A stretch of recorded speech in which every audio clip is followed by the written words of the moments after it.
ಕನ್ನಡ ಜಿಲ್ಲಾ ಲೋಕಸಭಾ ಚುನಾವಣೆಯ ಸಂದರ್ಭದಲ್ಲಿ ಎಂಎಸ್ ನಿಂದ ಅಭ್ಯರ್ಥಿಯಾಗಿ ಸ್ಪರ್ಧಿಸ್ತಾ ಇರತಕ್ಕಂತ ನಿರಂಜನ್ ದೇಸಾಯಿ ಅವರು ಇವತ್ತು ಕಾರವಾರದಲ್ಲಿ ತಮ್ಮ ನಾಮಪತ್ರವನ್ನ ಸಲ್ಲಿಸುವ ವೇಳೆ ನಾಡ ವಿರೋಧಿಯಾದ ಕೆಲವು ಮಾತುಗಳನ್ನು ಆಡಿರುವುದಾಗಿ ಮಾಧ್ಯಮಗಳ ಮೂಲಕ ತಿಳ್ಕೊಂಡಿದ್ದೇನೆ. ಅವರು ಆಡಿರುವ ನಾಡ ವಿರೋಧಿಯಾದ ಭಾಷೆ, ಗಡಿ, ಜಾತಿ ವಿಚಾರದಲ್ಲಿ ಸಂಘರ್ಷವನ್ನ ಉಂಟುಮಾಡುವ ಆಗಿರತಕ್ಕಂತಹ ಆ ಎಲ್ಲ ವಿಚಾರಗಳನ್ನ ಕನ್ನಡ ಸಾಹಿತ್ಯ ಪರಿಷತ್ತು ಅತ್ಯಂತ ತೀವ್ರವಾಗಿ ಖಂಡಿಸುತ್ತದೆ. ನಿರಂಜನ್ ದೇಸಾಯಿ ಅವರು ಹೇಳುವ ಹಾಗೆ ಕಾರವಾರ, ಜೊಯ್ಡಾ, ಹಳಿಯಾಳ ಈ ಭಾಗದ ಯಾವ ಜನರು ಕೂಡ ತಮ್ಮನ್ನ ಮಹಾರಾಷ್ಟ್ರಕ್ಕೆ ಸೇರಿಸಿ ಅಂತ ಹೇಳಿ ಹೇಳ್ತಾ ಇಲ್ಲ. ಇಲ್ಲಿಯ ಜನರು ಎಲ್ಲರೂ ಕೂಡ ಕನ್ನಡದ ಈ ನೆಲಕ್ಕೆ ನಿಷ್ಠರಾಗಿ ಅತ್ಯಂತ ಅಭಿಮಾನದಿಂದ ಬಾಳ್ತಾ ಇದ್ದಾರೆ. ಇಂತಹ ಸಂದರ್ಭದಲ್ಲಿ, ಚುನಾವಣೆಯ ಸಂದರ್ಭದಲ್ಲಿ, ಅದರಲ್ಲೂ ನಾಮಪತ್ರ ಸಲ್ಲಿಸುವ ವೇಳೆ ಈ ರೀತಿ ಭಾವನಾತ್ಮಕವಾದ ಸಂಗತಿಗಳನ್ನ ತಂದು ಜನರಲ್ಲಿ ಗೊಂದಲವನ್ನು ಮೂಡಿಸುವುದು ಸರಿಯಾದ ರೀತಿ ಅಲ್ಲ.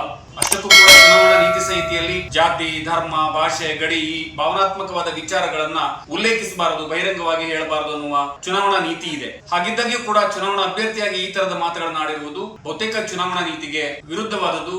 ಈ ಕಾರಣಕ್ಕಾಗಿ ಚುನಾವಣಾ ಆಯೋಗ ಈ ಬಗ್ಗೆ ಅತ್ಯಂತ ಗಂಭೀರವಾಗಿ ಪರಿಗಣಿಸಬೇಕು. ಇನ್ನೊಂದು ಕಡೆ ನಿರಂಜನ್ ದೇಸಾಯಿ ಅವರು ಕಾರವಾರ, ಜೊಯ್ಡಾ, ದಾಂಡೇಲಿ ಈ ಭಾಗದ ಎಲ್ಲ ಮರಾಠಿ ಶಾಲೆಗಳನ್ನ ಕರ್ನಾಟಕ ಸರ್ಕಾರ ಮುಚ್ಚಿದೆ ಎನ್ನುವ ಆಪಾದನೆಯನ್ನ ಮಾಡಿದ್ದಾರೆ. ನನಗೆ ತಿಳಿದಿರುವ ಹಾಗೆ, ನಾವು ತಿಳ್ಕೊಂಡಿರುವ ಹಾಗೆ, ಈ ಭಾಗದಲ್ಲಿರುವಂತಹ ಮರಾಠಿ ಶಾಲೆಗಳಲ್ಲಿ ವಿದ್ಯಾರ್ಥಿಗಳ ಸಂಖ್ಯೆಯ ಕೊರತೆಯಿಂದಾಗಿ ಆ ಶಾಲೆಗಳನ್ನ ಮುಚ್ಚಲಾಗಿದೆ. ನಮ್ಗೆಲ್ಲ ಗೊತ್ತು, ಕನ್ನಡ ಶಾಲೆಯಲ್ಲೂ ಕೂಡ ವಿದ್ಯಾರ್ಥಿಗಳ ಸಂಖ್ಯೆ ಕಡಿಮೆ ಇದ್ರೆ ಆ ಶಾಲೆಗಳನ್ನ ಬಂದ್ ಮಾಡ್ತಾ ಇದ್ದಾರೆ. ಹೀಗಿರುವಾಗ ಇಲ್ಲಿ ಎಲ್ಲ ಮರಾಠಿ ಬಾಂಧವರು ಮನೆಯಲ್ಲಿ ಮಾತೃಭಾಷೆ ಮರಾಠಿಯನ್ನ ಮಾತಾಡಿದ್ರು ಕೂಡ ನಾಡ ಭಾಷೆಯಾಗಿ ಕನ್ನಡವನ್ನ ಗೌರವಿಸ್ತಾ ಅಭಿಮಾನದಿಂದ ಕನ್ನಡ ಮಾಧ್ಯಮ ಶಾಲೆಯಲ್ಲಿ ಕಲಿತಾ ಇರೋದ್ರಿಂದ ಇಲ್ಲಿಯ ಮಕ್ಕಳುಗಳು, ಮರಾಠಿ ಭಾಷೆಯ ಮಕ್ಕಳುಗಳು ಆ ಮಾಧ್ಯಮದಲ್ಲಿ ಓದುವುದು ಕಡಿಮೆ ಆಗಿರೋದು ಇನ್ನು ಒಂದು ಕಡೆ ಆದ್ರೆ, ಇನ್ನೊಂದು ಕಡೆ ಮರಾಠಿ ಭಾಷೆಯಲ್ಲಿ ಪ್ರಾಥಮಿಕ ಶಾಲೆಯಲ್ಲಿ ಓದಿದಂತ ವಿದ್ಯಾರ್ಥಿಗಳಿಗೆ ಪ್ರೌಢಶಾಲೆ ಮತ್ತು ಕಾಲೇಜುಗಳಿಗೆ ಹೋಗ್ಲಿಕ್ಕೆ ಒಂದಿಷ್ಟು ಶೈಕ್ಷಣಿಕ ಸಮಸ್ಯೆ ಆಗ್ತಿತ್ತು. ಈ ಕಾರಣಕ್ಕಾಗಿ ಅನೇಕ ಮರಾಠಿ ಬಂಧುಗಳು ತಮ್ಮ ಮಕ್ಕಳುಗಳನ್ನ ಕನ್ನಡ ಮಾಧ್ಯಮದಲ್ಲಿ ಓದಿಸ್ತಾ ಇದ್ದಾರೆ. ಈ ಎಲ್ಲ ಕಾರಣಗಳಿಂದ ಮರಾಠಿ ಶಾಲೆಗಳು ಬಂದಾಗಿರುವುದು. ಇದಕ್ಕೆ ಬೇರೆ ರೀತಿಯ ಅರ್ಥವನ್ನ ಕೊಡುವ ರೀತಿಯಲ್ಲಿ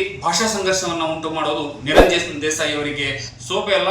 ಬಹುಶಃ ಇದು ಅವರ ತಿಳುವಳಿಕೆ ಕೊರತೆ ಮತ್ತು ಅಪ್ರಬುದ್ಧತೆಯ ಒಂದು ವಿಚಾರ ಅಂತೇಳಿ ನಾವು ಈ ಸಂದರ್ಭದಲ್ಲಿ ಹೇಳಬೇಕಾಗ್ತದೆ. ಹಾಗಾಗಿ ನಿರಂಜನ್ ದೇಸಾಯಿ ಅವರು ಚುನಾವಣೆಯ ಸಂದರ್ಭದಲ್ಲಿ ಬಂದು ನಾಡ ವಿರೋಧಿಯಾದ, ಭಾಷಾ ವಿರೋಧಿಯಾದ ಈ ತರದ ಹೇಳಿಕೆಗಳನ್ನ ಕೊಡುವ ಮೂಲಕ ಇಲ್ಲಿ ಸಂಘರ್ಷದ ವಾತಾವರಣವನ್ನ ಉಂಟು ಮಾಡಬಾರದು. ಹಾಗೆ ಉಂಟು ಮಾಡುವುದಿದ್ರೆ ನಾವು ಅದಕ್ಕೆ ಅವಕಾಶವನ್ನ ಕೊಡೋದಿಲ್ಲ ಅನ್ನೋ ಮಾತನ್ನು ಹೇಳ್ತೇವೆ. ಇನ್ನೊಂದು ಗಂಭೀರವಾದ ವಿಚಾರ ಅಂತ ಹೇಳಿದ್ರೆ, ಮಹಾರಾಷ್ಟ್ರ ಏಕೀಕರಣ ಸಮಿತಿ MES ಇದು ಮಹಾರಾಷ್ಟ್ರದಲ್ಲಿ ಏಕೀಕರಣವನ್ನ ಮಾಡ್ಲಿ, ಹೋರಾಟವನ್ನ ಮಾಡ್ಲಿ. ಮಹಾರಾಷ್ಟ್ರ ಏಕೀಕರಣ ಸಮಿತಿಗೆ ಕರ್ನಾಟಕದಲ್ಲಿ ಏನು ಕೆಲಸ ಅನ್ನುವಂತ ಪ್ರಶ್ನೆ ಬರ್ತದೆ. ಹಾಗಾಗಿ ಮಹಾರಾಷ್ಟ್ರ ಏಕೀಕರಣ ಸಮಿತಿ ಪದೇ ಪದೇ ಅದು ಬೆಳಗಾವಿಯಲ್ಲಿ ಇರಬಹುದು, ಬೇರೆ ಬೇರೆ ಪ್ರದೇಶಗಳಲ್ಲಿ ಅನಗತ್ಯವಾಗಿ ಭಾಷೆಯ ವಿಚಾರದಲ್ಲಿ, ನಾಡಿನ ವಿಚಾರದಲ್ಲಿ, ನುಡಿಯ ವಿಚಾರದಲ್ಲಿ, ಗಡಿಯ ವಿಚಾರದಲ್ಲಿ ಗೊಂದಲವನ್ನ ಮಾಡ್ತಾ ಇರೋದ್ರಿಂದ ಮಹಾರಾಷ್ಟ್ರ ಏಕೀಕರಣ ಸಮಿತಿಯನ್ನ ಕರ್ನಾಟಕ ರಾಜ್ಯದಲ್ಲಿ ನಿಷೇಧಿಸಬೇಕು ಅನ್ನುವ ಜೊತೆಗೆ ಈ ಸಂಘಟನೆಯಿಂದ ಅವರ ಜೊತೆಗಿರುವ ಕಾರ್ಯಕರ್ತರ ಬಗ್ಗೆ ಇಷ್ಟು ಹದ್ದಿನ ಕಣ್ಣುಗಳನ್ನ ಇಡಬೇಕು. ಅದರ ಜೊತೆಗೆ ಮಹಾರಾಷ್ಟ್ರ ಏಕೀಕರಣ ಸಮಿತಿ ಅಭ್ಯರ್ಥಿಯಾಗಿ ನಾಮಪತ್ರ ಸಲ್ಲಿಸುತ್ತಾ ಇರುವಂತಹ ಸಂದರ್ಭದಲ್ಲಿಯೇ ಭಾಷಾ ಸಂಘರ್ಷದ, ಗಡಿ ಸಂಘರ್ಷದ ಮಾತನಾಡ್ತಿರ್ತಕ್ಕಂಥ ನಿರಂಜನ್ ದೇಸಾಯಿ ಅವರ ಮೇಲೂ ಕೂಡ ಕಾನೂನು ಕ್ರಮವನ್ನು ತಗೊಳ್ಬೇಕು. ಮತ್ತು ಸಾಧ್ಯ ಆದ್ರೆ ಚುನಾವಣೆಯ ಸಂದರ್ಭದಲ್ಲಿ ಭಾವನಾತ್ಮಕ ವಿಚಾರಗಳನ್ನ ಹೇಳಿದ್ರಿಂದ ಅವರ ನಾಮಪತ್ರವನ್ನ ತಿರಸ್ಕರಿಸಬೇಕು ಅಂತ ಹೇಳಿ ಕನ್ನಡ ಸಾಹಿತ್ಯ ಪರಿಷತ್ತಿನ ಅಧ್ಯಕ್ಷನಾಗಿ ನಾನು ಈ ಸಂದರ್ಭದಲ್ಲಿ ಒತ್ತಾಯವನ್ನ ಮಾಡ್ತಾ ಇದ್ದೇನೆ.